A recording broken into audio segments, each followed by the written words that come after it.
Hey there, YouTubers. I just wanted to tell you about a problem I've had with this 2008 Dodge Grand Caravan. I looked up other YouTube videos on the problem, and everything, what was happening was it was cranking, but it wasn't firing. And all the YouTube videos were pointing at the fuel pump or the fuel pump solenoid or relay in the fuse box. Well, a couple of things I found said in the fuse box here, get this open. I looked right here for the relay for the fuel pump. There is no relay for the fuel pump, not in this box. This is the one that has the integrated relay. It's underneath the fuse box here, and it's part of the fuse box. You can't just change it out. So my heart sunk. I thought I was going to end up paying $1,500 to have a new fuse box installed in this thing. So I went to my mechanic, talked to him about it, and he pointed something else out to me that none of the YouTube videos I've watched even talked about.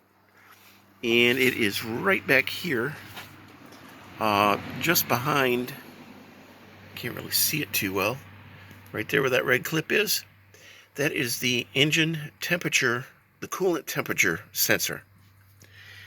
Now, a little history on this vehicle was about a month ago, the radiator lost all of its coolant when my son was going down the highway. So the engine overheated and pretty much shut down.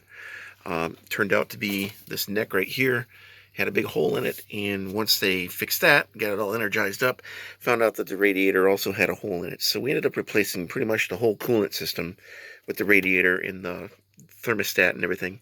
It seemed to run fine for a while, but my son said that the temperature gauge was acting kind of wacky, saying that it was overheating when it really wasn't. What it was doing was giving off false temperature readings and telling the computer in the car to go into shutdown mode because it was overheating.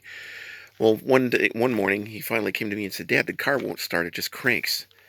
And so we didn't know what else to do with it. It just was cranking. I was thinking, okay, yeah, look it up on YouTube.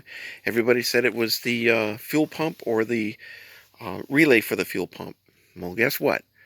It wasn't any of that at all. It was that sensor for the coolant temperature. And my mechanic said he didn't even think about the fuel pump. He said, "Nah, I don't think that's what it is."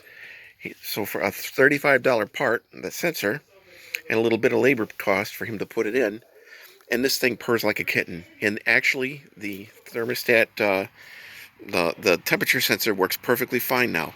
So it's reading accurately. The car has not given us any trouble since that was put in.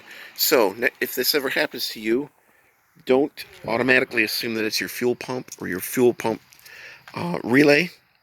Check that sensor. Has your temperature gauge been acting wacky lately, or has it stopped working altogether? If that's the case, it sends false signals to the computer, which then the engine's not getting the right mixture of gas. So what was happening was when he tried to start it cold, the temperature gauge was reading over 200 degrees, and so it was telling the computer not to send enough fuel to the injectors, so it couldn't start. So anyway, that's what happened. Now that it's been replaced, it works perfectly. But I just wanted you guys to know this. Check that coolant temperature sensor before diving in and forking over a lot of money for a new fuel pump. All right, thanks for watching. Talk to you again.